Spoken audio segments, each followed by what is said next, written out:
Recevons présence du Seigneur qui est là. Soyons pas distraits, ne soyons pas distraits, ne soyons pas distraits. Il est là le maître, il est là, il est là, il est là, il est là, il est là, il est là, il est là, il est là, il est là, il est là, il est là, il est là, il est là, il est là. Recevons la lumière de Dieu. Recevons la lumière de Dieu. Recevons la lumière de Dieu. Recevons la lumière qui luit dans les ténèbres. La lumière. Je vois la lumière de Dieu qui descend ici, là. Je vois la lumière de Dieu sur ta vie. La lumière de Dieu qui domine, qui anéantit la fatigue, qui anéantit la déception. La lumière qui anéantit les craintes. Recevons la lumière. Recevons cette lumière. Recevons-la. Je dis recevons-la. Recevons cette lumière. La lumière. Dieu règne par la lumière. La lumière. Au commencement, le ciel et la terre étaient dans les ténèbres. Mais la lumière est apparue. La lumière de Dieu. La lumière. Le peuple de Zabulon était dans les ténèbres. Et il a vu une grande lumière. Il est la lumière du monde. C'est lui qui éclaire ta vie. C'est lui qui éclaire ma vie. Recevons cette lumière. La lumière de Dieu. Qui domine sur les ténèbres. La lumière. Même dans le tombeau, il est Seigneur. Dans ce tombeau, il y avait la lumière. Dieu envoie la lumière. Dans tout tombeau, on t'avait mis quelque part. La lumière de Dieu vient te libérer de ce tombeau au nom de Jésus. La lumière de Dieu. Oui. Recevons cette lumière. Recevons-la. Recevons-la, cette lumière. La lumière qui débloque toutes les situations. La lumière qui accompagne nos projets. La lumière qui accompagne nos enfants. La lumière qui accompagne nos démarches. La lumière qui accompagne nos familles. La lumière qui brise nos craintes. La lumière de Dieu. Cette lumière est sur ma voix. Elle est sur ma vie. Elle est sur ta vie, cette lumière. Recevons-la par la foi de Dieu. Recevons-la par la foi. Elle est là, cette lumière. Il est la lumière du monde. Même dans le tombeau, il est Seigneur. Même dans le tombeau, Jésus est Seigneur. Même dans cette situation dans laquelle tu peux y être, Jésus est Seigneur. Et Jésus, par sa lumière, viendra nous sortir de cette situation. Au nom de Jésus, cette lumière qui veille, c'est elle qui veille sur ma vie, sur ta vie, même pendant ton sommeil, sur ma vie. Oh, Église du Seigneur, sur les prophètes, sur les prophétesses du Seigneur. La lumière règne, la lumière de Dieu. La lumière, recevons cette lumière. Cette lumière. Oui, il a dit que la paix soit avec nous. Que la paix soit avec nous. La paix du Seigneur est dans nos vies maintenant au nom de Jésus. Je dis que la paix du Seigneur est dans nos vies maintenant au nom de Jésus. Recevons cette paix maintenant au nom de Jésus. Recevons cette paix. Recevons-la. Recevons cette paix. Là où il y avait la crainte, là où il y avait la peur, la crainte du Seigneur vient prendre place maintenant par la paix de Dieu. Oui, oui, oui. Toute crainte, toute forme de doute, ton Seigneur et le mien est là aujourd'hui. Ton Seigneur qui est le mien, il est là dans ce lieu aujourd'hui. Ne passons pas à côté. Il est là par sa lumière, parce qu'il règne par la lumière. Oui, il est vivant, il est Seigneur, il ne ment pas, il ne ment pas. Alléluia. Est-ce qu'ensemble nous pouvons lui pousser, bien-aimés, des cris de joie, une grande acclamation pour notre Seigneur, parce qu'il est digne, notre Dieu, il est digne notre Seigneur, il est digne. Il est digne, notre Seigneur, le Seigneur notre Dieu, de recevoir cette force, de recevoir celui qui règne à jamais sur son trône, le roi des rois, le tout-puissant. C'est lui, Jésus-Christ de Nazareth. Oh, reçois toute la gloire, reçois toute la louange dans ce lieu, Jésus. Reçois-la, Seigneur éternel, Papa. Au nom de Jésus-Christ de Nazareth, Seigneur. Tu es fidèle, Seigneur. Tu es Seigneur, Papa. Au nom tout-puissant de Jésus-Christ. Merci Seigneur. Alléluia. Oh, je nous prie, s'il vous plaît, bien-aimés, de bien vouloir nous asseoir. Jésus-Christ est la lumière du monde. Il est la lumière pour ma vie. Il est la lumière pour ta vie. Il est la lumière pour nos vies. Oh, merci Papa. Même dans le tombeau, tu es Seigneur. La terre ne peut pas retenir celui ou celle qui marche dans la justice de Dieu. Voilà pourquoi le monde ne pourra point nous retenir au nom de Jésus.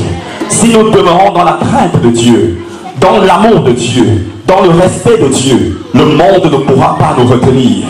Nous serons enlevés avec lui. Voilà pourquoi même la mort n'a pas pu le retenir. Et dans le tombeau, il est demeuré Seigneur. Alléluia. Jésus, à l'instant, il a été inhumé. Les yeux n'étaient point fermés sous la terre. La Bible dit qu'il est allé dans les régions inférieures de la terre pour pouvoir libérer les captifs, pour pouvoir libérer ceux qui avaient marché avec Dieu, avec fidélité, avec crainte, ceux qui étaient retenus, n'est-ce pas, en enfer, dans le sein d'Abraham. Et la Bible dit dans Matthieu chapitre 27, le verset 50 à 52, qu'il a fait sortir Abraham, qu'il a fait sortir toutes ces personnes qui avaient marché avec lui, Moïse, tous les prophètes, Jérémie, et il a permis qu'ils viennent dans la ville sainte. Et les gens qui ne les avaient jamais vus les ont vus de leurs propres yeux. Parce que notre Seigneur est puissant, notre Seigneur est le grand Dieu. Alléluia, merci Seigneur. Oh, reçois toute la gloire, Père. Nous sommes ici pour toi, Papa. C'est toi qui détiens, Seigneur, les paroles de la vie. Toi-même, tu es cette parole, Seigneur. Merci, mon Dieu, mon roi. Ô Père, nous sommes venus à toi et nous attendons de toi, Jésus. Parle-moi, Parle-nous. Fortifie-moi, fortifie-nous, Seigneur éternel, Papa. Secours-nous, Seigneur éternel, Papa. Que la paix de Dieu soit dans nos cœurs. Que la force de Dieu demeure en notre partage, Seigneur. Merci, Jésus. Nous savons que tu es là. Oh, nous confessons ton nom, Père. Nous croyons que tu règnes à jamais. Que tu n'as pas été créé, Seigneur. Que tu existes par toi-même, Seigneur. Tu n'as point de commencement ni de fin. Merci, Yahvé. Merci, Seigneur. Au nom tout puissant de Jésus-Christ de Nazareth. Amen. Oh, bonjour encore à nos bien-aimés. Le Seigneur nous souhaite le bienvenu dans ce lieu. C'est son nom qui nous rassemble. C'est ce seul Dieu qui est capable de rassembler des personnes de diverses origines comme cela. Aucun autre nom ne peut rassembler comme le nom de Jésus. Et nous lui disons merci. Et le Père nous souhaite le bienvenu à tous ceux et celles qui sont avec nous aujourd'hui. Alléluia. Que Dieu soit loué. Bien aimés, sans plus tarder, nous allons continuer ce partage que nous avions eu dimanche dernier sur le livre de vie. Alléluia. C'est un partage qui nous a beaucoup bénis. Et il a plu au Seigneur de vouloir que nous puissions continuer sur ce point-là. Nous allons effleurer très rapidement, en quelques minutes, à faire un petit résumé. Nous avions dit que Dieu possède un livre qui est le livre de vie, qui s'appelle le livre de vie. Et Dieu, selon les informations qu'il nous a données par le moyen de Jean, son serviteur, Jean dit que lorsque Dieu l'a emmené au ciel, il a vu ce livre-là dans la main, n'est-ce pas, du Père qui est assis sur le trône. Et Jean également dit qu'en plus de ce livre unique, il a vu plusieurs autres livres. Et nous avions défini que le livre de vie était le livre qui contient les noms de tous les êtres humains qui ont marché sur la terre, qui marchent sur la terre et qui marcheront sur la terre. En d'autres termes, ce livre-là contient les noms de tous ceux et celles, n'est-ce pas, qui auront vécu sur la terre. Et nous avions vu que pourquoi Dieu a inscrit chacun de ces noms dans ce livre, parce que Dieu est amour. Et Dieu, n'est-ce pas, nous avait prédestinés afin que nous puissions demeurer avec lui, n'est-ce pas, jusqu'à l'éternité. Et cependant, nous avons vu que, bien que Dieu, ayant inscrit chacun de nos noms dans ce livre-là, il y en aura des personnes qui, malheureusement, à la fin, verront ou constateront que leur nom, n'est-ce pas, ne figure plus dans ce livre-là qui est le livre de vie. Est-ce que ce ne serait pas injustice? Non. Dieu, ayant inscrit nos noms dans ce livre-là, c'est pour que nous demeurions fidèles à lui. Alléluia. Que nous marchions avec lui, que nous puissions, n'est-ce pas, l'aimer, que nous puissions le craindre. Pas avoir peur, mais le craindre. La crainte est différente de la peur. Craindre Dieu, en fait, c'est aimer Dieu. Alléluia. Craindre Dieu, c'est avoir de l'amour pour Dieu au point de ne pas vouloir le décevoir, afin de ne pas vouloir qu'il soit attristé. Or, la peur, c'est autre chose. Et nous avions vu dimanche dernier que deux personnes, n'est-ce pas, possèdent la capacité que leur nom, n'est-ce pas, soit effacé dans ce livre. Nous avons vu que la première personne, selon Exode chapitre 32, versets 31 à 32, Moïse, qui, ayant intercédé, qui priait en faveur du peuple d'Israël, qu'il avait libéré, lorsque Dieu, n'est-ce pas, l'avait envoyé en Égypte, à un moment, Moïse s'était rendu à la demande de Dieu sur la montagne du Sinaï, le mont Sinaï, pour recevoir les 2 tables de pierre, notamment les 10 commandements. Et pendant ce temps, sur cette montagne, le peuple qui était au pied de la montagne derrière, s'était, n'est-ce pas, fabriqué un veau en or. Ils avaient, n'est-ce pas, pris les bijoux, toutes les personnes qui avaient des bijoux sur elles, et ils ont fait fondre ces bijoux-là, et ils ont façonné, n'est-ce pas, un veau en or. Et ils se sont mis à adorer parce qu'ils réclamaient un Dieu. Et lorsque Moïse va descendre de la montagne, Moïse va constater cela, il va être attristé. Et Dieu également va être attristé. Et Dieu dira à Moïse que je tuerai ceux et celles qui ont été les instigateurs, ceux qui ont incité les autres à pouvoir, n'est-ce pas, fabriquer ce veau d'or, et ceux qui ont eu, n'est-ce pas, l'initiative de pouvoir collecter tous les bijoux de chacun. Et Moïse dira à Dieu, non, si tu les tues donc, pourquoi m'avais-tu envoyé les libérer en Égypte? Je ne conçois pas ça, je sais que tu es un Dieu d'amour. Et si tu veux donc les tuer, alors je te demande d'effacer mon nom, moi, Moïse, dans le livre de vie. Donc Moïse, en ce temps-là, n'est-ce pas, avait déjà cette information qu'il existe un livre qui est le livre de vie. Et il va intercéder ensuite, et Dieu finira, n'est-ce pas, par écouter ce que Moïse lui dira.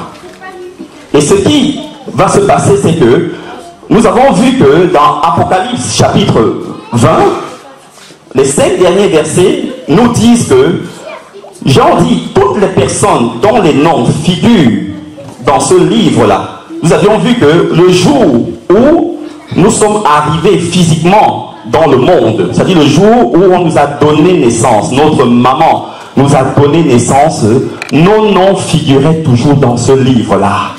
Et la question aujourd'hui est la suivante. Est-ce que nos noms y figurent encore? Alléluia. Ce n'est pas quelque chose à négliger et c'est la seule raison pour laquelle nous sommes ici aujourd'hui. C'est la seule raison pour laquelle nous nous réunissons ici. Alléluia. C'est la seule raison. Et aujourd'hui, nous allons voir les principaux moyens qui, n'est-ce pas, empêcheront que nos noms, n'est-ce pas, soient demain, ou si jamais ils avaient été déjà effacés, que Dieu les réécrive. Alléluia. C'est ce que nous allons voir ensemble aujourd'hui sur la base de la parole de Dieu. Et nous allons voir un autre point parlant de l'homme, c'est-à-dire avec H, un grand H, le H majuscule, l'homme et la femme, le plan de Dieu pour l'homme. Nous avions vu déjà que lorsque Dieu, n'est-ce pas, a créé les cieux et la terre, ce n'est pas l'homme, premièrement, qui avait eu le commandement, selon Genèse chapitre 1, le verset 26 à 27 ou à 28, où Dieu avait créé l'homme à son image et selon sa ressemblance. Mais c'est à Lucifer, n'ayant pas encore péché, alléluia, que Dieu avait confié la responsabilité de pouvoir témoigner son amour, alléluia, sa bonté, ses œuvres sur la terre. Et cependant, selon Luc chapitre 4, versets 1 à 7, Dieu lui-même avait donné, n'est-ce pas, toute la terre, tous les royaumes de la terre à Lucifer. Voilà pourquoi lui-même, après avoir péché, lorsqu'il est venu tenter Jésus dans le désert, a rappelé à Jésus que non, si tu veux donc, n'est-ce pas, bien que tu sois arrivé sur la terre, n'est-ce pas, en chair, comme un être humain, si tu veux faire ce que tu veux sur la terre, adore-moi. Et ainsi, je te donnerai tous les royaumes du monde. Et Jésus n'a pas régénéré parce que c'est le même Jésus qui lui avait, alléluia, donné cette autorité-là. Amen. Et ce qu'il faut savoir, c'est que ça pourra nous choquer, ce que le Seigneur nous a montré. Quand aura lieu l'enlèvement de l'Église? Parce que les enfants de Dieu, que les personnes le croient ou pas, ça se fera. Alléluia. Le ciel existe et l'enfer existe aussi. Et lorsque nous scrutons les Écritures, nous constatons que quand bien Jésus viendra enlever ses enfants, c'est-à-dire son Église sur la terre, nous irons au ciel. Alléluia. Selon le temps que le Seigneur lui-même aura défini.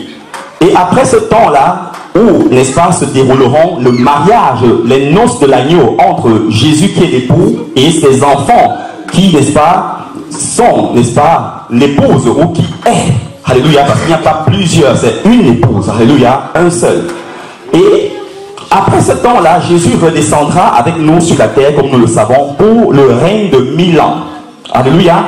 Après ce règne de 1000 ans, Jésus remontera avec nous dans le ciel.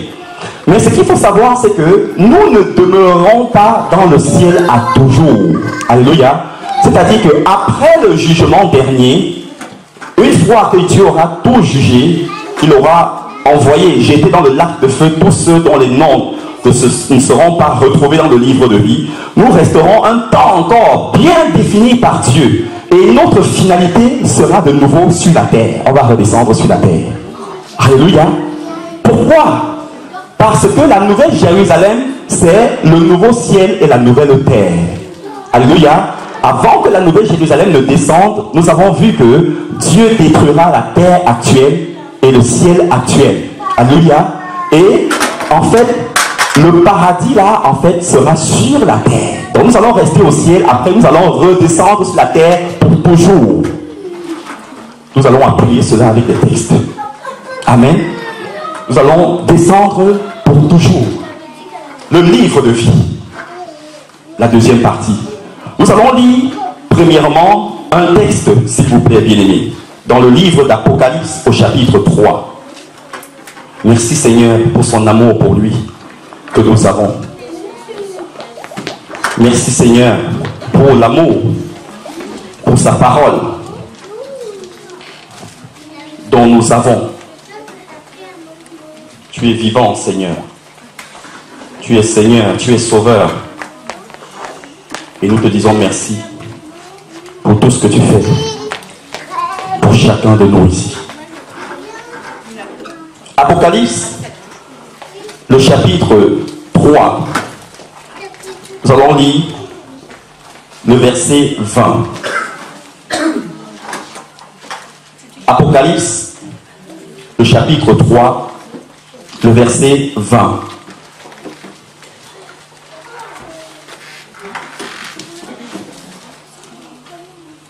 À 22. Apocalypse chapitre 3, verset 20 à 22. Soyez encore tous les bienvenus dans ce lieu au nom de Jésus. Alléluia. Nous sommes les bienvenus dans ce lieu. Alléluia. Le Seigneur nous aime. Et le Seigneur nous fera du bien encore aujourd'hui au nom de Jésus. Apocalypse chapitre 3, du verset 20 à 22. Je lis pour nous au nom de Jésus. La Bible dit ceci. C'est le Seigneur lui-même qui parle. Il dit, voici, moi Jésus, je me tiens à la porte. À la porte. Quelle porte? C'est-à-dire à l'entrée de la porte de notre cœur. Moi Jésus, je me tiens à la porte et je frappe. C'est-à-dire que Jésus l'a toujours fait et même aujourd'hui, à cet instant, il le fait encore devant nous ici aujourd'hui. Voici, je me tiens à la porte de chacun de vos cœurs, ainsi que de tous les êtres humains sur la terre. Jésus le fait chaque jour, 24 sur 24, 7 jours sur 7. Et c'est sur cette base qu'il nous jugera. Voici, je me tiens à la porte et je frappe. Si quelqu'un entend ma voix et ouvre la porte, si quelqu'un entend ma voix et m'ouvre son cœur, alléluia, le même Jésus nous dira dans Jean chapitre 10 qu'il est le bon berger et que ses brebis entendent sa voix, la reconnaissent et le suivent. Alléluia. Il dit, voici, je me tiens à la porte et je frappe. Si quelqu'un entend ma voix et ouvre la porte, c'est-à-dire ouvre son cœur, j'entrerai chez lui. Alléluia. J'entrerai chez lui, c'est-à-dire j'entrerai dans son cœur. Je souperai avec lui et lui avec moi. Verset 21. Celui qui vaincra, je le ferai asseoir avec moi sur mon trône. Quelle parole merveilleuse. Celui qui vaincra, je le ferai asseoir avec moi sur mon trône, comme moi j'ai vaincu et me suis assis avec mon Père sur son trône. Verset 22. Que celui qui a des oreilles pour entendre ce que l'Esprit dit aux églises. Alléluia. Que celui qui a des oreilles, qu'il entende ce que l'Esprit dit aux églises. Alléluia. Jésus nous dit ici, aujourd'hui, encore, que celui qui entend sa voix, alléluia, que celui qui lui ouvre son cœur lorsqu'il vient frapper à la porte, Jésus dit que lui, il viendra entrer dans son cœur et il va souper avec lui. Alléluia. Et Jésus dit que à celui qui vaincra, il, n'est-ce pas, le fera asseoir avec lui sur son trône. Comme lui, Jésus, lorsqu'il était sur la terre, a vaincu. Alléluia. Et le Père l'a fait asseoir avec lui sur son trône. Nous allons lire un deuxième texte avant de développer la suite. Nous allons faire quelques points de lecture aujourd'hui dans Ézéchiel, l'Ancien Testament ou Ancienne Alliance. Ézéchiel, s'il vous plaît, le chapitre. Ézéchiel.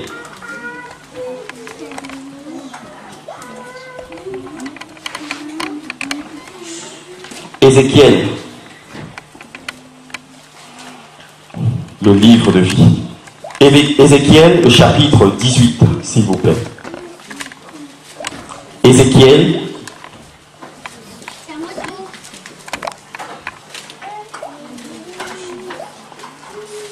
Le chapitre 18. La Bible dit ceci, versets 3 et 4. Ézéchiel 18, versets 3 et 4, je lis au nom de Jésus. Voici ce que Jésus dit. Jésus dit, je suis vivant. Je suis vivant, dit le Seigneur, l'Éternel, ou Yahvé. Vous n'aurez plus lieu de dire ce proverbe en Israël. Il dit au verset 4, voici, toutes les âmes sont à qui? À moi. Alléluia. Voici, toutes les âmes sont à moi. L'âme du Fils ou de la fille, comme l'âme du Père. Alléluia, ou de la mère. Il dit, l'une et l'autre sont à moi. Et il dit maintenant, l'âme qui pêche, c'est celle qui mourra. C'est-à-dire, c'est celle qui finira dans les temps de feu. Alléluia. Nous voyons l'amour que Jésus exprime ici. Il nous dit d'abord dans l'Apocalypse qu'il vient à la porte, il frappe. Toutes les âmes appartiennent à Jésus. Même celles qui sont, n'est-ce pas, dans le dérèglement aujourd'hui sur la terre, qui fonctionnent avec Satan, bien qu'elles fonctionnent avec Satan, elles appartiennent toujours à Jésus. C'est-à-dire que tant que la personne est encore vivante sur la terre, elles appartiennent toujours à Jésus. Et Jésus lance l'appel à cette âme-là, à chacune de ces âmes-là, que je viens à la porte, n'est-ce pas? Je frappe. Ce n'est pas le corps ou notre chair qui ira dans les temps de feu.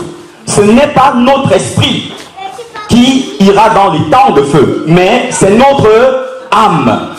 L'être humain, en réalité même, alléluia, sa personnalité, c'est son âme. Alléluia. On en a bien détaillé, parler du corps, de l'âme et de l'esprit hier. On a vu que l'âme, lorsque Dieu a créé l'homme, Genèse chapitre 2, verset 7, il y a trois choses qui se sont opérées. Dieu, il a créé l'homme à partir de la poussière de la terre. Le corps était allongé et il n'y avait que le corps. Et 1 Thessaloniciens chapitre 5 verset 23 nous dit que l'être humain ou l'homme est composé du corps, de l'âme et de l'esprit. Or, Dieu crée l'homme à partir de la poussière de la terre. Ce corps-là, il est là. Mais il manque deux choses, l'âme et l'esprit. Et Dieu, qu'est-ce qu'il fait? Il vient, il souffle dans les narines de l'homme un souffle de vie. Et dans ce souffle-là, il y avait l'esprit et l'âme. Alléluia. Donc, voilà pourquoi lorsque quelqu'un est mort, on dit, n'est-ce pas, qu'il s'est éteint. Alléluia. Il s'est éteint. Donc Dieu a soufflé dans ses narines, Dieu l'a allumé. Donc lorsque le souffle là sort, il sort avec les deux choses qu'il avait amenées. C'est-à-dire l'esprit et l'âme. Et le corps reste aussi. Voilà pourquoi tu es né poussière et tu retourneras poussière. Donc le souffle là, quand il entre, il est entré avec l'esprit et l'âme. Et lorsqu'il sort également, il sort aussi avec ces deux éléments là, l'esprit et l'âme. Et qu'est-ce qui se passe? Le corps, il est inhumé. Après, il se décompose. Il sèche, il devient de la boue, la poussière. Et nous avons vu que l'âme maintenant emprunte la voie, n'est-ce pas, selon la vie que la personne avait menée sur la terre. C'est soit elle se dirige au paradis, c'est soit elle se dirige en enfer. Et l'esprit retourne à qui? Il retourne à Dieu. Alléluia. On a vu que pourquoi est-ce que Dieu a donné l'esprit à l'homme? Pourquoi est-ce que Dieu a mis l'esprit dans ce corps-là? Tout simplement parce que on ne suit pas Dieu avec le corps. On ne suit pas Dieu avec l'âme, mais on suit Dieu avec l'esprit. On n'adore pas Dieu avec le corps. On n'adore pas Dieu avec l'âme, mais on adore Dieu avec l'esprit. Voilà pourquoi Jean chapitre 4, verset 24 et 25 dit que Dieu est esprit. Et il faut que tous ceux et celles qui l'adorent en esprit, pas avec le corps. C'est-à-dire l'adorent avec leur esprit. Et aussi en vérité, c'est-à-dire que dans la vérité. Ça veut dire que si je ne suis pas dans la vérité, il ne faut pas adorer Dieu. Alléluia. Si je ne suis pas dans la vérité, il ne faut pas adorer Dieu. L'unique adoration que Dieu reçoit, c'est l'adoration qui vient de l'esprit et non du corps. Alléluia. C'est l'adoration qui vient de l'esprit et non du corps. Et la condition pour que ça parvienne Dieu, c'est que cela soit dans la vérité. Parce qu'on ne trompe pas Dieu, on se trompe nous-mêmes.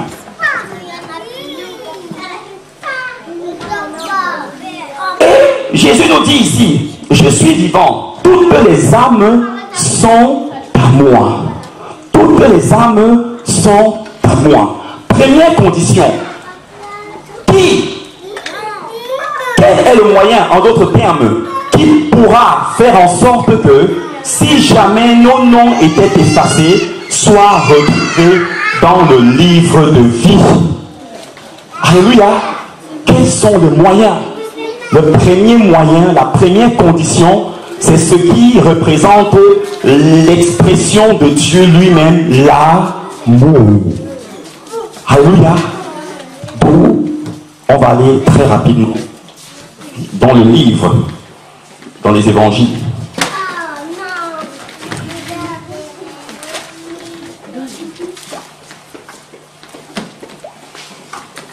L'amour de Dieu. Marc chapitre 12, s'il vous plaît. Marc chapitre 12. Le temps ou les temps dans lesquels nous sommes ne sont plus des temps où on cherche à se faire des amis. Parce que les vrais enfants de Dieu n'ont plus d'amis. C'est la Bible qui nous le dit. Les amis que possèdent les enfants de Dieu, c'est Jésus lui-même qui le leur donne. Alléluia. Les vrais enfants de Dieu n'ont plus d'amis, dit la Bible. Les amis vont toujours nous décevoir. Même nos parents, parfois, vont toujours nous décevoir. Mais nous n'avons pas le choix que de continuer à les obéir, à les honorer selon le Seigneur. Alléluia. Les amis nous décevront toujours. Le monde nous décevra toujours. Même nos époux et nos épouses, il y en a qui sont déçus par leurs époux et par leurs épouses. Est-ce que ça veut dire qu'il faut se séparer? Non. Parce qu'avec Dieu, il n'y a pas de divorce. Alléluia. C'est ça. C'est exceptionnel. Il y a eu le cas, comme on le sait tous, de la reine Vasti et le roi Assyrus. C'était une exception. Ça, c'est vraiment conditionné pour que ça en arrive là. Il faille que, voilà, les deux aient vraiment cherché. Ou l'un ou l'autre ait vraiment cherché. Alléluia. Donc pour Dieu, le mariage, c'est un aller sans retour. Bon, avant de se marier, il faut bien réfléchir. Le mariage où l'amour est aveugle, mais le mariage ouvre les yeux. Marc chapitre 12, du verset 28 au verset 34. Marc chapitre 12, du verset 28 au verset 34. Marc chapitre 12, du verset 28 au verset 34. Je lis au nom de Jésus. Un des scribes qui les avait entendus discuter, Jésus, il y avait une discussion avec les pharisiens. À l'époque où Jésus était sur la terre, il y avait 4 groupements. Il y avait les pharisiens, il y avait les sadducéens, il y avait les zélotes, Z-E-L-O-T-E, les zélotes. Et Pierre, l'apôtre, faisait partie des zélotes. C'est des gens qui se défendaient par les armes. Voilà pourquoi lorsqu'on est venu frapper Jésus à Gethsémani, là, c'est son épée pour couper l'oreille. Alléluia. Il y avait les pharisiens, les sadducéens, les zélotes et les esséniens. Et Jésus faisait partie des esséniens. Jésus-Christ homme faisait partie des esséniens. Les esséniens de tous les 4 sont ceux qui vivaient totalement la parole de Dieu. Alléluia. Les pharisiens, les sadducéens, les zélotes et les esséniens. Jésus-Christ homme, il était du groupe des esséniens. C'est ceux qui pratiquaient totalement la parole de Dieu, les principes de Dieu. Et Jésus va avoir une discussion avec les pharisiens. Et la Bible dit au verset 28, un des scribes qui avait entendu Jésus discuter avec les pharisiens, sachant que Jésus avait bien répondu aux sadducéens, s'approcha et lui demanda, quel est le premier de tous les commandements? Quel est le premier de tous les commandements? Jésus répondit, verset 29, voici le premier. Écoute, Israël, le Seigneur notre Dieu est l'unique Seigneur. Premier commandement, verset 30. Tu aimeras le Seigneur, ton Dieu, de tout ton cœur, de toute ton âme, de toute ta pensée et de toute ta force. Voilà la première condition. Si nous qui sommes ici, ce n'est pas le cas, ne rêvons pas que nos noms soient inscrits dans ce livre-là, ou soient visibles dans ce livre-là, ce jour. Alléluia. Le Seigneur m'avertit, le Seigneur nous avertit. Alléluia. Nous aimerons. C'est-à-dire que quelle que soit la situation, c'est un commandement, ce n'est pas une supplication. Alléluia. Tu aimeras, c'est l'impératif présent. Alléluia. Tu aimeras de tout ton cœur, de toute ton âme, de toute ta pensée, 3, et de toute ta force. Donc, jamais le langage, la chair est faible, mais l'esprit est disposé. Alléluia. Ah oui, c'est niette. Alléluia.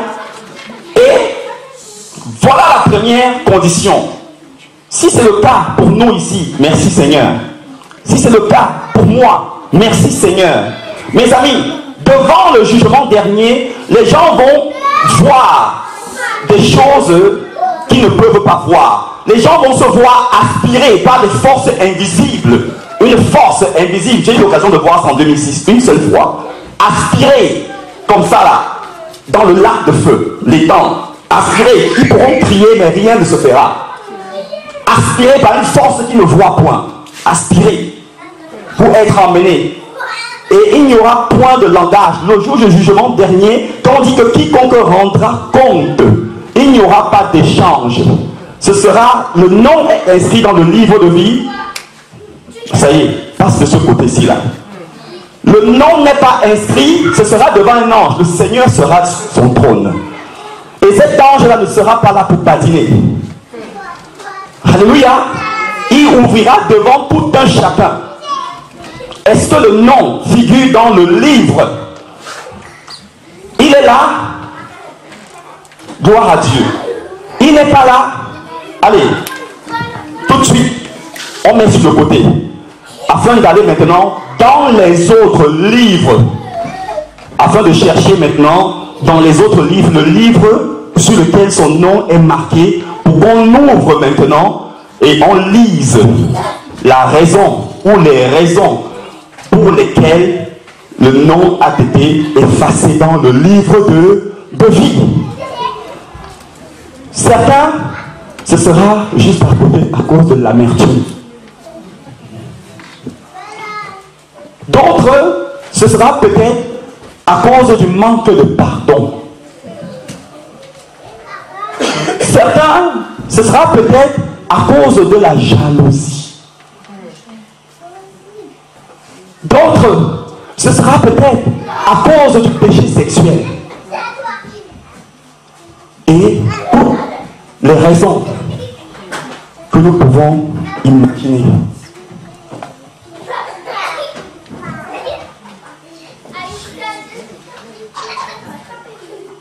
Même mon épouse et moi, même en tant qu'homme ou femme mariés, devant ce jour-là, il n'y aura plus de mariage. C'est ce que Jésus a dit. Vous êtes dans l'erreur parce que vous ne comprenez ni les Écritures, ni la puissance de Dieu. Nous serons comme les anges. Ce sera chacun pour lui.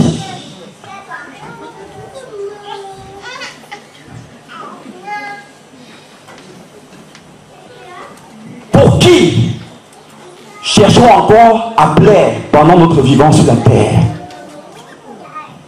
Mon frère, ma soeur, posez-moi la question, à qui je cherche à plaire?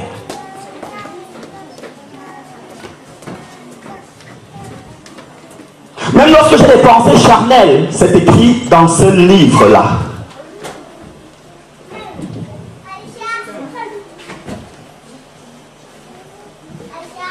Même lorsque j'ai quoi que ce soit contre qui, même si je ne l'exprime pas, ça s'écrit dans ce livre-là.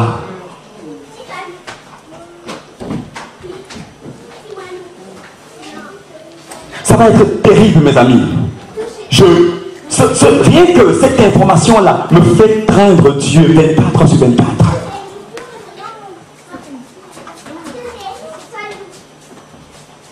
Nous sommes ici, nous nous retrouvons ici, rien que pour cette cause-là. Le péché ne quittera jamais le monde jusqu'à ce que le monde soit détruit. C'est-à-dire jusqu'à ce que la terre et le ciel actuel soient détruits. Et ceux et celles dont Jésus n'effacera pas, les noms seront ceux et celles qui auront vaincu la chair, c'est-à-dire le péché. Apocalypse chapitre 3. J'ai un énorme désir que nous nous retrouvons tous ici au ciel. Et c'est la volonté de Jésus. C'est mon désir. Et c'est premièrement le désir de Jésus. Alléluia. Ne jouons pas, bien-aimés, s'il vous plaît. Même devant moi, ne faites rien pour me plaire. Alléluia. Si nous sommes dans cette condition-là, tous les problèmes de nos vies seront résolus au nom de Jésus. Toutes les situations auxquelles nous pourrons faire face, Jésus va résoudre ces situations au nom de Jésus. Les situations, c'est rien. Il a dit, regardez les lys, les oiseaux là, qui ne travaillent point, qui ne sèment point, qui ne moissonnent point, mais ne manquent point à manger. Les véritables enfants, Jésus mettra sa main dans ta vie au nom de Jésus. Je dis que Jésus accompagnera ta vie au nom de Jésus. Je dis que Jésus te soutiendra au nom de Jésus. Jésus te donnera la force, même face au péché, même face aux situations où il faudra faire semblant. Jésus te donnera la force d'être. Alléluia. Oui. Seuls ceux et celles qui vaincront lui-même. On a vu qu'il y a deux personnes. Et dans le verset 15 d'Apocalypse 3 là, Jésus dit, à celui qui vaincra, je ne vaincrai pas quoi? Je n'effacerai pas. Apocalypse 3 verset 15, s'il vous plaît. Chapitre 3 verset 5, s'il vous plaît. Merci de notre patience. Apocalypse chapitre 3 au lieu de 15 verset 5.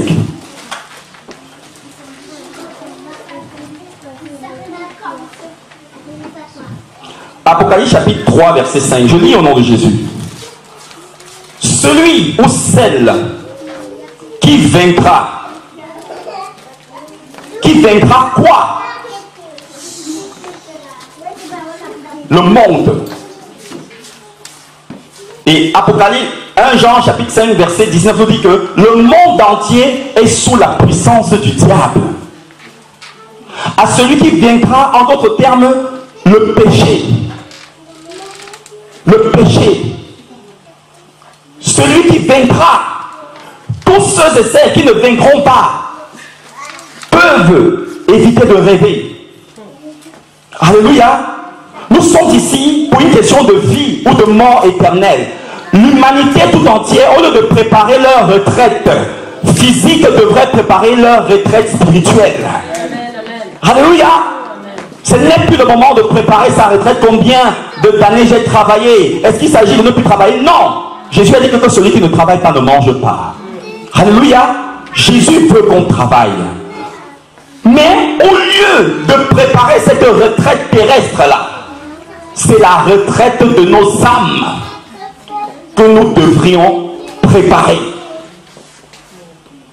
Alléluia. C'est ce que les hommes devaient faire sur la terre. Parce que Jésus, en nous créant, Jésus a tout préparé. C'est-à-dire que notre bien-être, tout le reste là. Il dit que celui qui vaincra sera revêtu d'un vêtement blanc. Et Jésus dit quoi? Je n'effacerai point son nom du livre de vie. Je n'effacerai point son nom du livre de vie. Bien aimé, cet évangile-ci là nous poursuivra dans notre conscience, dans nos sommeils, partout où nous irons. Les hommes sur la terre, ce n'est pas une question d'église, de changer d'église. Le problème, c'est nous-mêmes.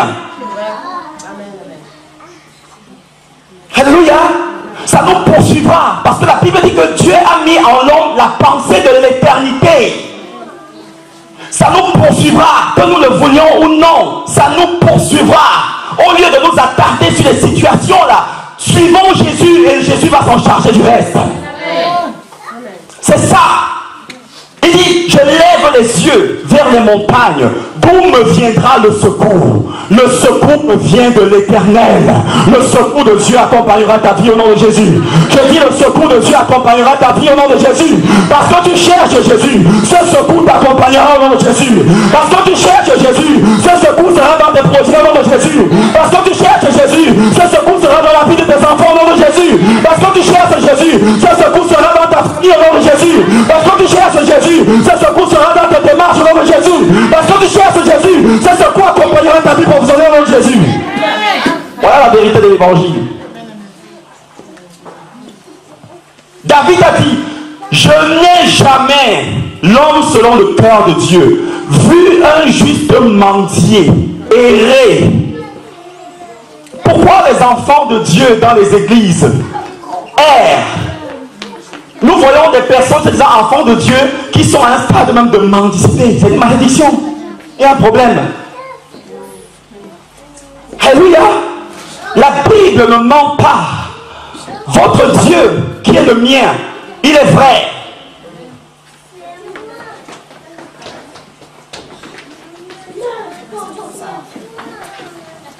Il dit à celui qui vaincra, voilà la condition. Celui qui vaincra, pour que nos noms restent écrits, ou pour que nos noms soient réécrits, il faudra vaincre le péché, vaincre la calomnie, vaincre toutes ces choses-là que vous et moi connaissons. Alléluia.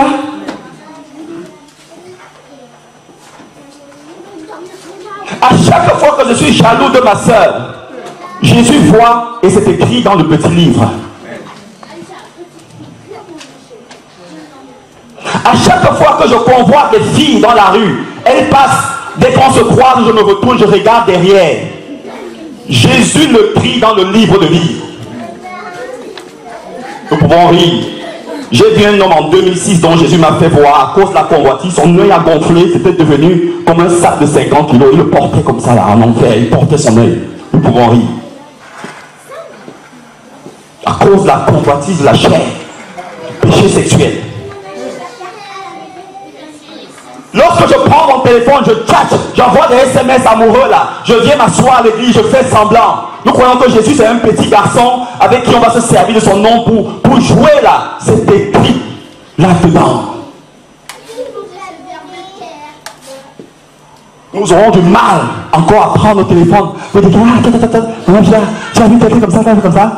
C'est écrit. Continuons de vivre.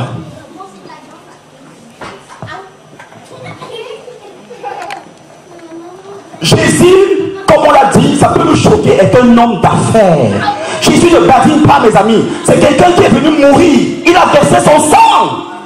Moi-même, mon fils, là. Mes amis, je ne pense pas que j'irai mourir à la croix pour lui.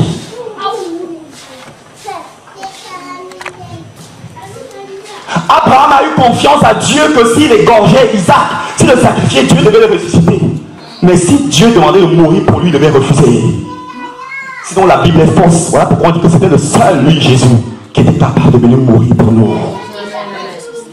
Oui, c'est la vérité.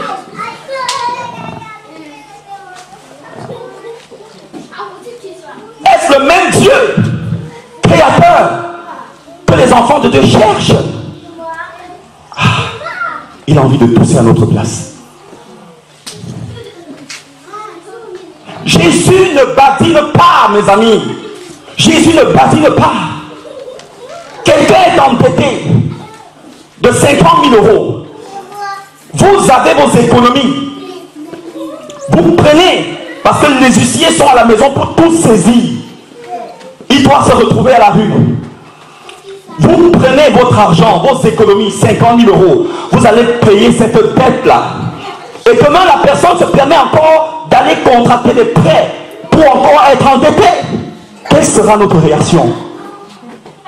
Et là, il n'est pas question de 50 000 euros. Quelqu'un a donné sa vie, son sang.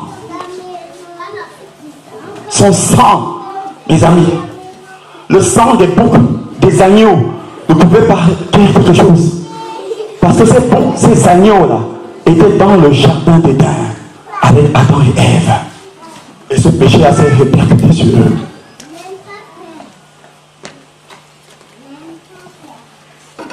À celui qui vaincra.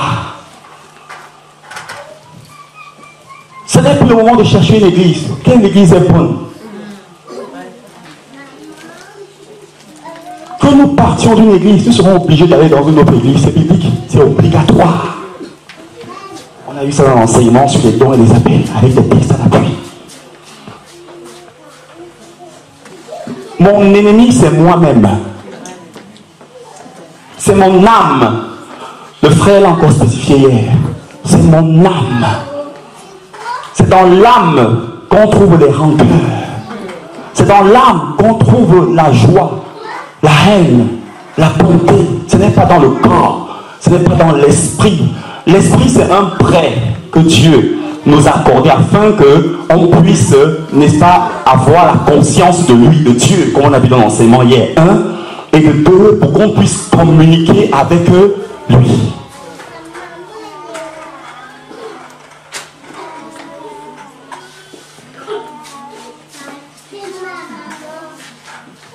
Les personnes qui ne veulent plus jamais résoudre les problèmes par elles-mêmes, elles n'ont juste qu'à suivre Jésus. À 100%. Adolphe a la solution. Des problèmes arriveront toujours. Il y aura des dettes, il y aura des factures. Ça arrivera toujours. Mais quel que soit le temps que ça prendra, Jésus nous donnera toujours la capacité de pouvoir les résoudre.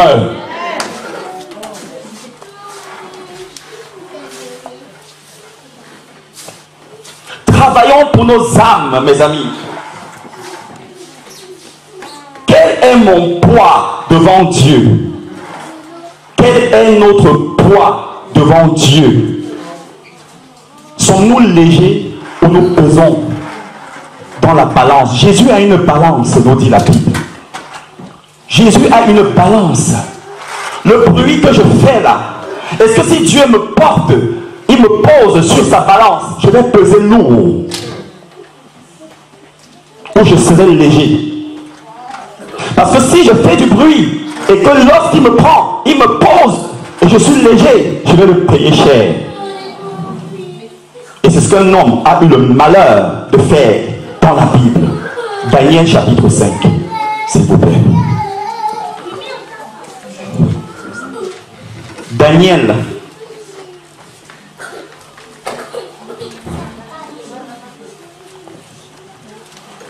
L'heure est arrivée de faire le bilan pour chacune de nos vies. Depuis que nous sommes en Jésus là, quel est le bilan de nos vies spirituelles?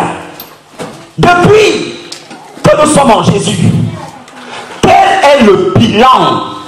Quelles sont nos œuvres? Parce qu'Apocalypse chapitre 20 l'a dit que quiconque ne fut pas trouvé, n'est-ce pas, inscrit à cause de ses œuvres. Paul a dit que montre-moi ta foi et je te montrerai mes œuvres. Depuis que nous sommes en Jésus, quels sont les bénéfices? Quel est le bilan? Ce n'est pas un bilan financier ou matériel, c'est spirituel. Quel est le bilan de ma vie spirituelle? C'est la question que nous devons nous poser ici tous chacun. Alléluia. Quel est le bilan de ma vie? C'est là la question, parce que c'est là que nous serons jugés, oui ou non, dans le livre de vie.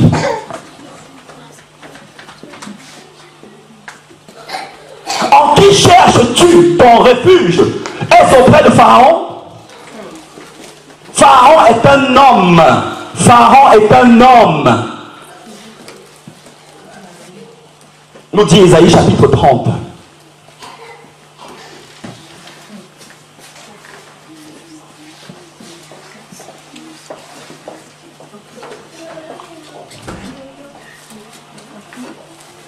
Ne jouons pas avec Jésus, mes amis. Personnellement, je ne badine pas avec Jésus.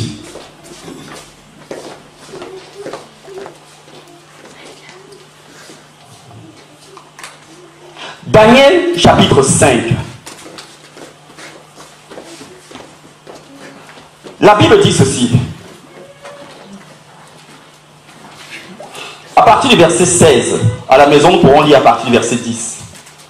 La Bible dit à partir du verset 16, Daniel chapitre 5. J'ai appris que tu peux donner, qui parle à Daniel. Nebuchadnezzar avait des chaldéens, c'est-à-dire des magiciens, des médiums, des voyants, qu'il avait embauchés pour lui donner l'interprétation des rêves. Et il ne les avait, selon ce texte, jamais sollicité même une fois. C'est-à-dire que cet interne-là était nourri, logé, blanchi. Il dormait dans le palais et payé. Mais jamais le roi ne les avait consultés. Il n'y avait jamais eu une occasion. Et le roi va avoir un songe, un rêve. Et il va falloir maintenant que le roi les sollicite afin qu'il donne l'interprétation. Et il va s'avérer que le roi là-même, pour qu'il en donne l'interprétation, afin qu'il le rêve, autant pour moi, afin qu'ils interprètent, le roi même va m'oublier le rêve. Et seul Dieu va communiquer à Daniel. Ah, c'est merveilleux le Seigneur. Ça veut dire que les choses même dans ta vie, dont tu ne penses plus, dont tu as oublié, Jésus te les rappellera au nom de Jésus.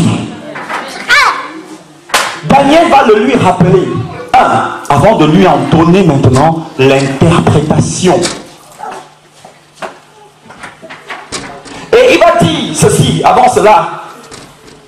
J'ai appris, toi Daniel, que tu peux donner des explications et résoudre des questions difficiles.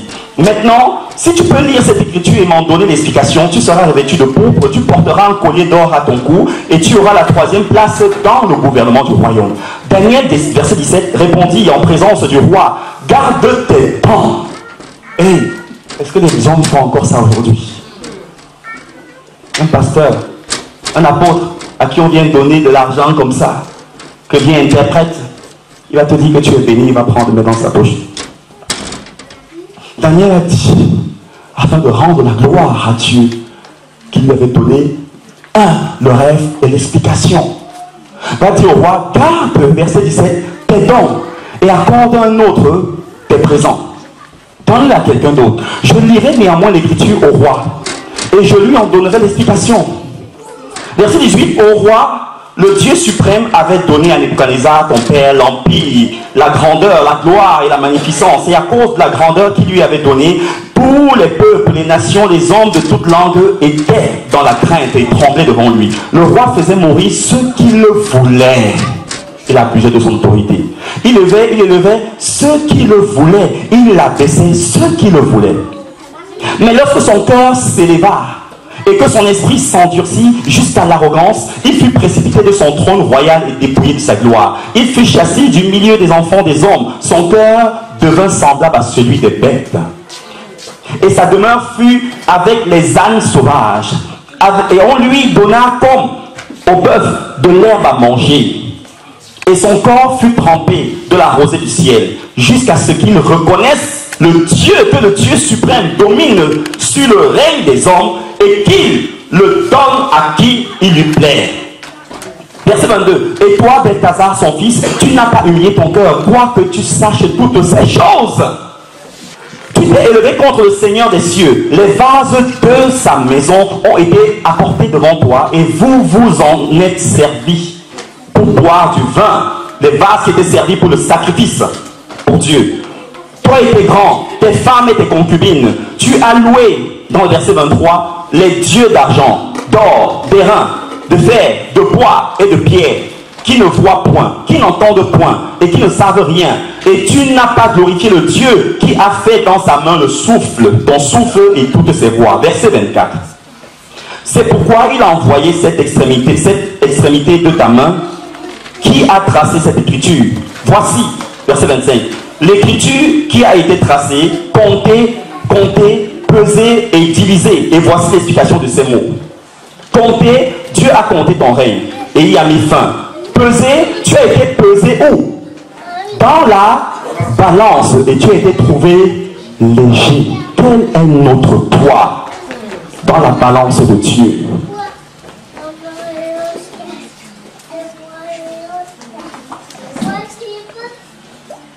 Est-ce que nous allons continuer à parler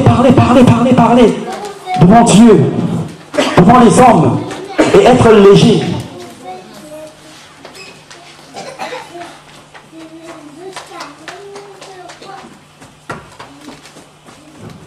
Jésus a dit, les enfants de ce monde sont plus sages que plusieurs de vous, enfants de Dieu.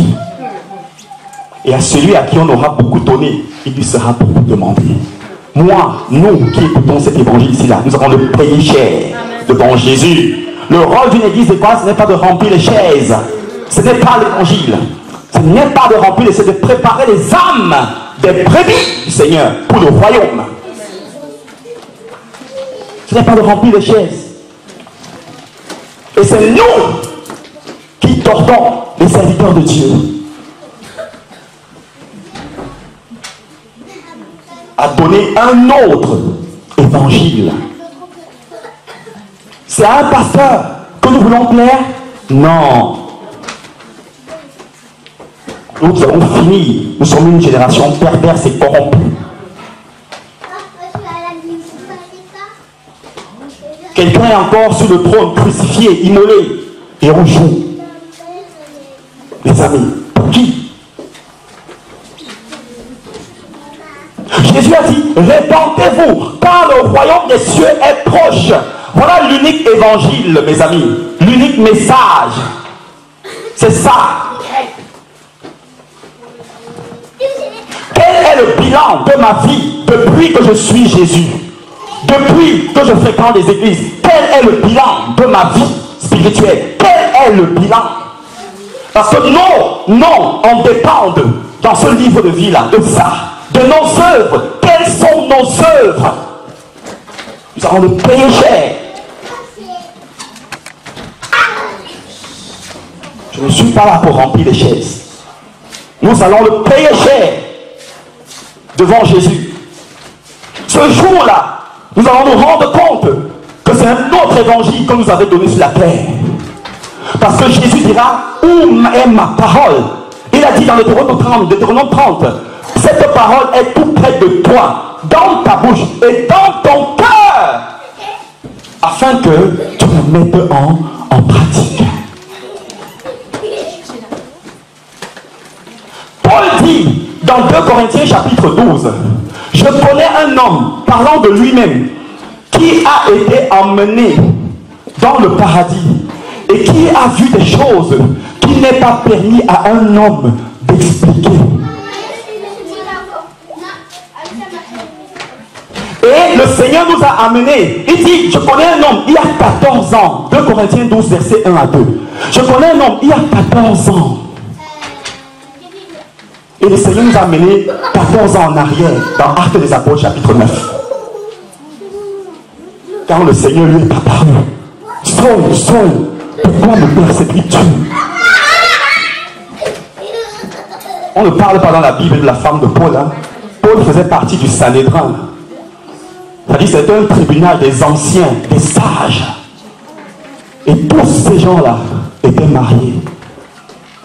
Donc Paul était en voie de se marier. Mais la visitation qu'il a eue du Seigneur a fait arrêter son mariage.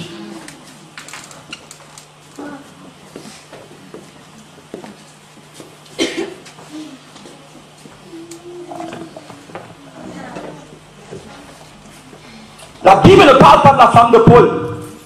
Paul faisait partie du Sanhédrin. Et il dit 2 Corinthiens 12, je connais un homme il y a 14 ans. Et quand on est allé 14 ans en arrière, dans Acte 9,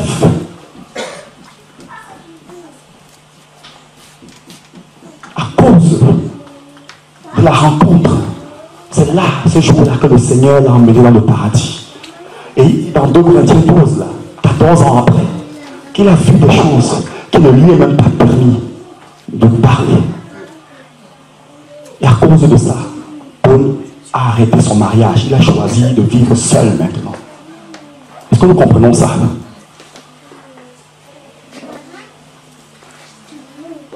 Mes amis, le Seigneur m'en supplie. Il nous en supplie. Veillons sur nos âmes.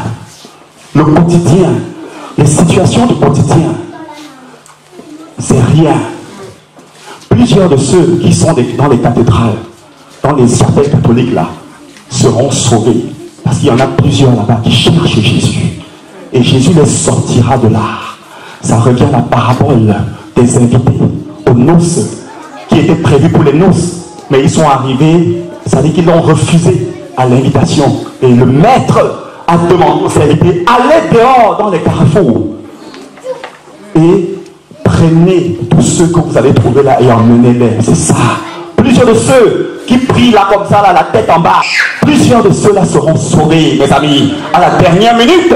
Mais nous, qui sommes dans les églises dites de réveiller, nous allons finir dans le lac de feu. Jouons toujours. Pensons mal. C'est écrit. Je l'ai vu. Jouons.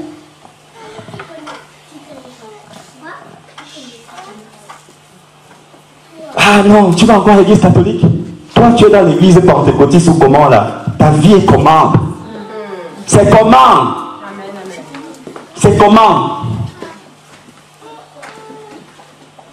C'est comment? L'église n'est pas une église communautaire. On voit ici, les Camerounais sont ensemble.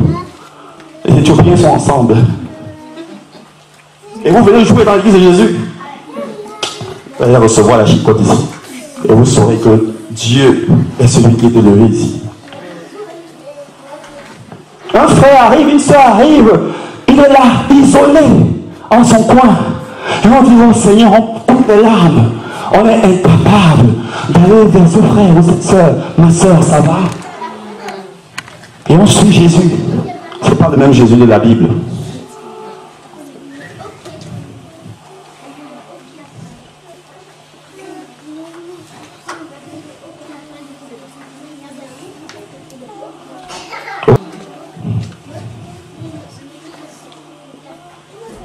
Et ça, le Père le dit pour mon âme.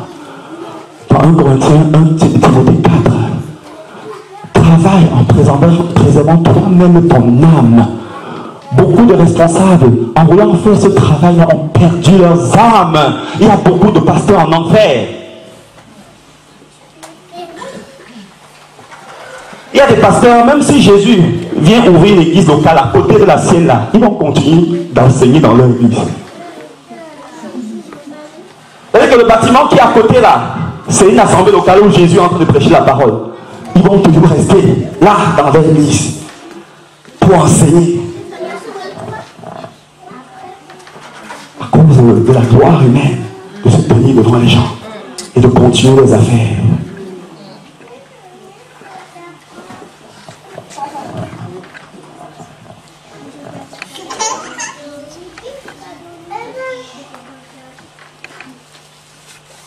Je veux sauver des âmes.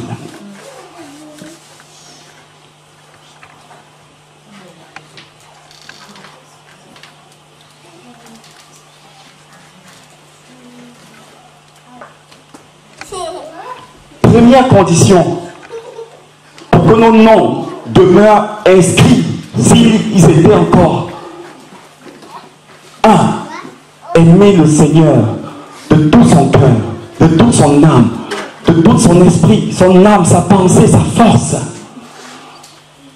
Et de 2, dans cette écriture-là, tu aimeras ton prochain comme eux. Ici, là, est-ce que nous aimons notre prochain? Ici,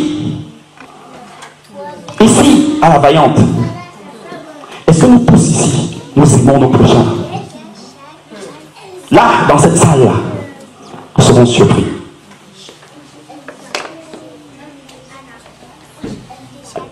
Ici, est-ce que moi, je peux venir me confier à cette sœur, là, sans crainte qu'elle ira aller parler à une autre personne? Est-ce que je l'aime?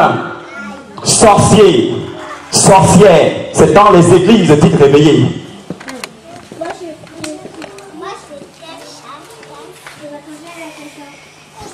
Est-ce que nous nous aimons? Dans les églises, c'est là où on trouve le plus grand nombre de sorciers.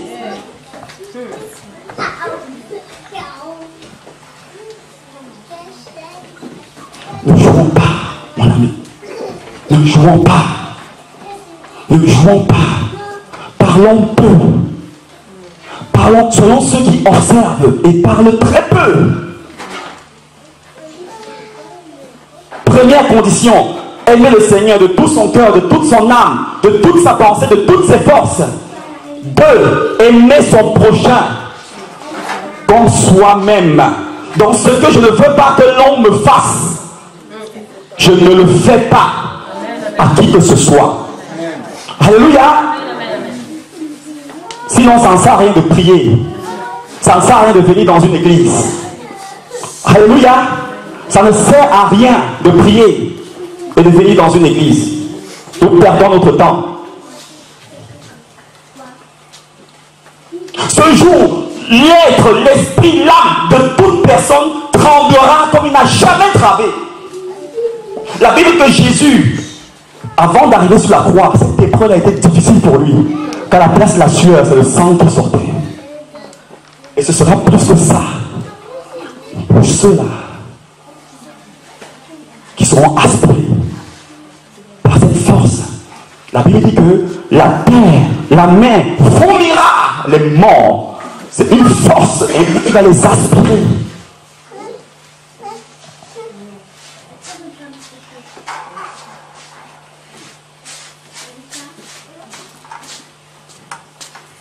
Le maître dit que ce jour-là, il y aura des pleurs et des grincements de dents.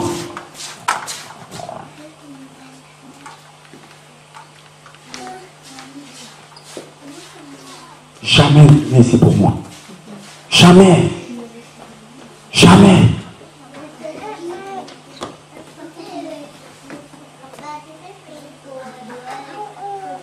Aimer le Seigneur de tout son cœur, de toute son âme, de toutes ses forces, de toute sa pensée.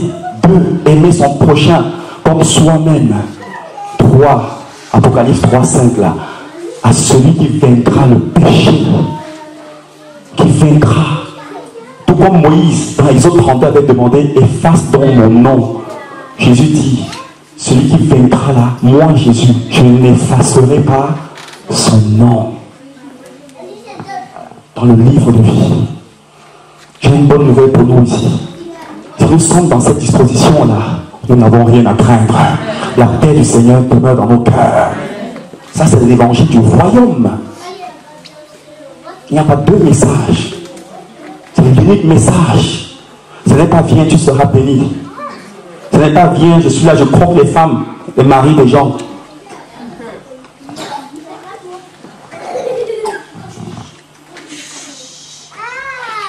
Cet unique message-là. Est-ce que nous craignons vraiment le Seigneur, bien-aimé? La question là, elle s'applique à moi en premier. Est-ce que nous craignons le Seigneur? Jésus est la solution. Jésus, il est la solution à tout. À tout. À tout. À tout. Je pourrais avoir de l'argent, des relations, des connaissances. Jésus est la solution pour ma vie. Jésus est la solution pour mes enfants. Jésus est la solution pour ma maison. Jésus est la solution pour tout.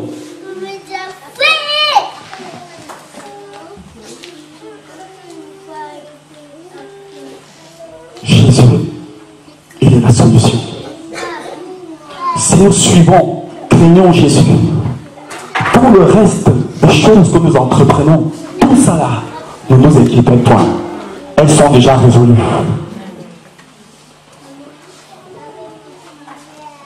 Il a dit que votre cœur ne se trouble point. Croyez en Dieu et croyez en moi.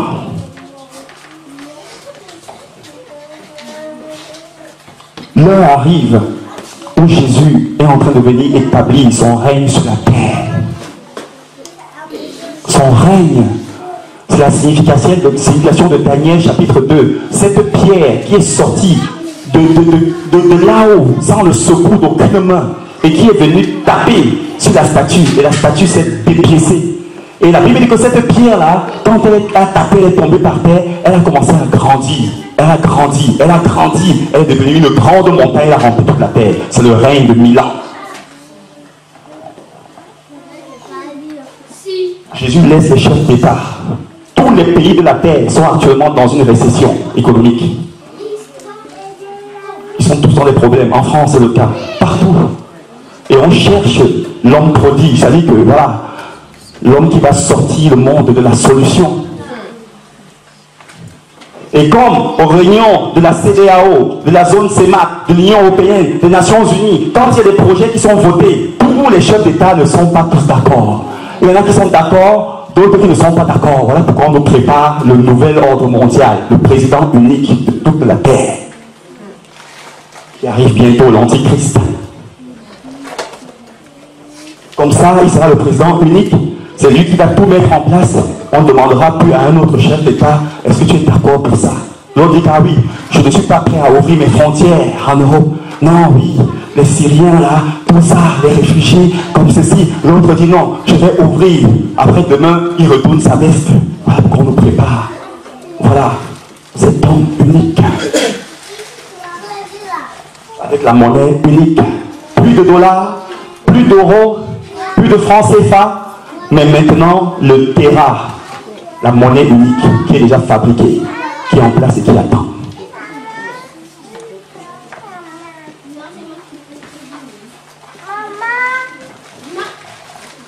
Jésus reste là, il les observe, il les regarde, il les laisse faire, et il revient nous chercher. Est-ce que nous en faisons partie de ceux-là? Est-ce que mon nom est inscrit dans le livre de vie? Le jour où, à cet instant, si par la grâce du Maître, nous prenons conscience de ça, avant de faire quelque chose, nous allons réfléchir. Parce que nous, là, que ce soit qui ont l'occasion, par la grâce de Dieu, d'apporter la parole, nous, là, qui sommes assis ici, écoutons cette vérité-là, nous serons jugés plus sévèrement. Mais Jésus a dit que toutes les âmes sont à lui. Toutes les âmes lui appartiennent. Et il veut sauver toutes ces âmes-là. Prions pour nous. Avant de prier pour moi, prions pour nous. Avant de prier pour quelqu'un, prions déjà pour nous. C'est le principe biblique. Nous ne pouvons pas aimer un individu parce que Dieu lui-même qui a créé cet individu-là. Avant d'aller sauver quelqu'un dans l'eau, rassurons-nous que nous-mêmes nous savons nager. Alléluia. Prions pour nous. Prions pour nos enfants. Conseillons nos enfants. Parce que la responsabilité de ces enfants-là, là où nous avons échoué, conseillons nos enfants. Afin qu'ils n'échouent pas là.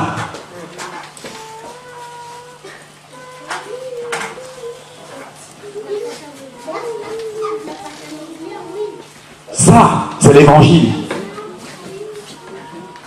Et nous, enfants, sachant que tout ce que nous faisons en secret là, c'est écrit dans notre livre.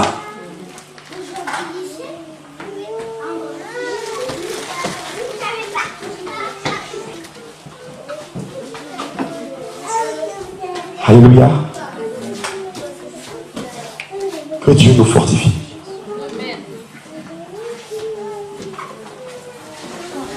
C'est pas facile de faire ce travail-ci. Hein. On a été détesté par tout le monde.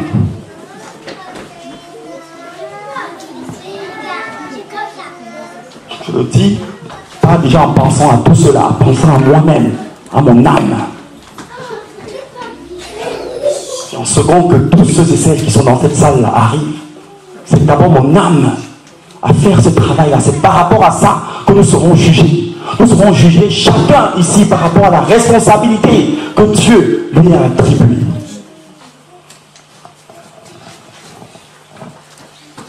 Est-ce que j'aime Dieu de tout mon cœur, de toute mon âme, de toute ma pensée, de toutes mes forces? Est-ce que j'aime mon prochain comme moi-même? Est-ce que j'aime mon prochain comme moi-même? Mes amis, dans le ciel de Jésus là, peut-être dans celui de Satan, selon Éphésiens 6, dans le ciel de Jésus, on aime son prochain comme soi-même. Et dans le ciel de Jésus, tous ceux qui y sont là, Jean dit, je vis pour des trônes préparés sur lesquels les personnes étaient assises. Sur la terre, rien n'est gratuit. Tout se mérite sur la terre. Et dans le ciel y compris.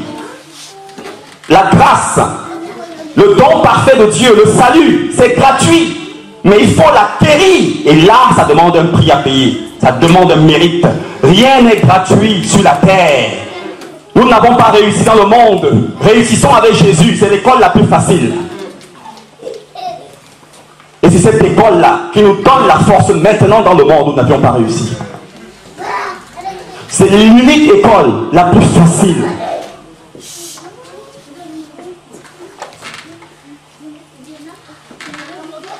Ce n'est pas un évangile pour faire peur, c'est la vérité, c'est la réalité. Nos âmes en dépendent. C'est une question de vie ou de mort éternelle. À quoi sert un homme, à une femme de gagner le monde, d'avoir des relations, d'avoir de l'argent, s'il perdra son âme? S'il perdra son âme, mes amis, à quoi ça sert de faire des zigzags si plus tard je perdrai mon âme? Pensons à ça. Oh, Dieu nous en supplie. Veillons sur nos âmes, mes amis. C'est sérieux, c'est pas de la rigolade. C'est sérieux. Pensons à nos âmes. Sinon nos âmes finira, bien aimé. Elle ne sera pas détruite, elle va brûler jour et nuit pour toujours. Il n'y aura jamais de fin. Il n'y aura jamais de fin. Jamais de fin. Il n'y aura que la crainte de Dieu s'imprègne dans nos cœurs.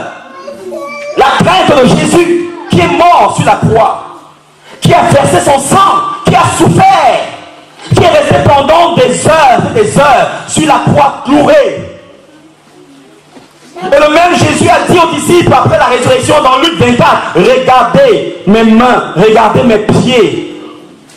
Jésus a le même corps que vous et moi, là où il est, dans le ciel, sur le trône. C'est le même corps, c'est la même chair. C'est la même, elle n'a pas changé. Voilà pourquoi il peut nous apparaître à tout moment. Et la plaie, là, elle est encore là, elle est fraîche. Elle n'a pas séché. Le sang, là, il est encore frais.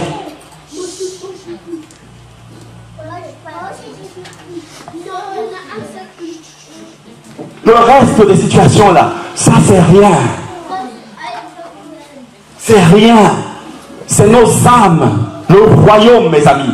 Le royaume de Dieu. Répandons-nous. Le royaume des cieux est proche. Et merci Seigneur pour notre amour pour lui. Merci Seigneur pour notre amour de la parole. Mais suivons-le. Aimons-nous les uns les autres. Commençons déjà par là. C'est pas au ciel que nous allons chercher à faire ça. Il n'y aura plus de temps là-bas pour ça. Le seul lieu où le sang de Jésus n'agira plus, c'est là-bas. Là encore, ça agit sur la terre. Et il est la solution à tout. La solution à tout, mes amis. Cherchons à plaire à ce Dieu-là. Contentons-nous de ce que ce Dieu-là fait pour nous. Cherchons à plaire à ce Seigneur-là qui est mort pour nous. Ayons pitié de nous. Ayons pitié de nos âmes. Privons-nous de toutes ces choses qui peuvent empêcher nos âmes d'être sauvées. Privons-nous de celle-là. Le problème, ce n'est pas une église, c'est nous.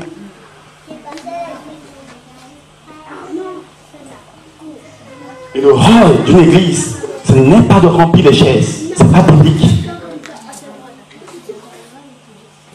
Le rôle d'une église, ce n'est pas qu'une salle soit pleine. Mais c'est de préparer les âmes pour l'époux. Voilà le rôle d'une église, mes amis. Voilà le rôle d'une église. Le rôle d'un pasteur, ce n'est pas de contrôler nos vies.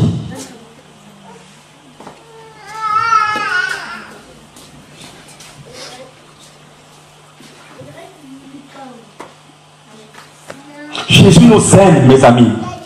Si nous pouvons imaginer à quel point Jésus nous aime, à quel point il pleure, à quel point il regarde ses mains clouées, ses pieds percés, à quel point il regarde son côté percé.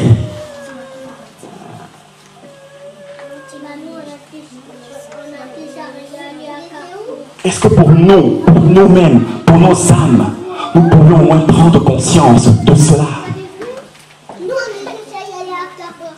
Cherchons Jésus.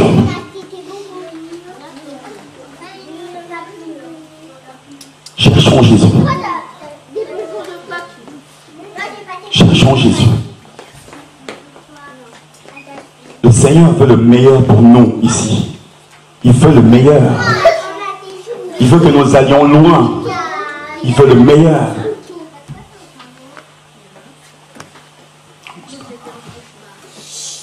Il veut le meilleur pour nous. Le Seigneur veut que nos âmes soient sauvées. C'est pour ça qu'il est venu sur la croix. Sinon, il serait resté sur son trône au ciel.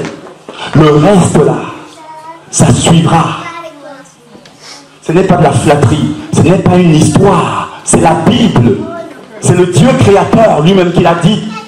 Et il y a des témoins dans nos livres, le livre dans lequel nous avons dans la main. Il y a des témoins, des femmes, des hommes qui ont vécu ces choses-là. Et qui ont le témoignage. Qui a cru à ce que nous avons annoncé, dit Ésaïe. Qui a cru, dit Jean dans 1 Jean 3, à celui que nous avons vu, que nous avons palpé. Qui a cru en lui.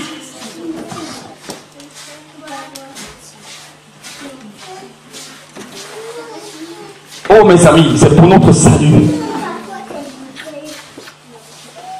Aimons-nous les uns les autres. Aimons nos femmes. Aimons nos maris. Aimons nos enfants. Aimons notre prochain comme nous-mêmes. La Bible dit que car c'est l'heure où le jugement commence par la maison de Dieu.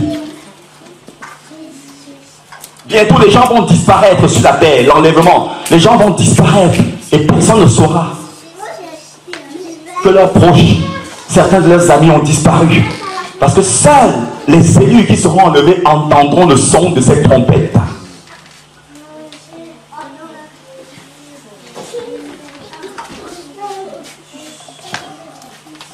Alléluia. Que Dieu bénisse sa parole. Est-ce que nous pouvons acclamer pour sa parole, s'il vous plaît?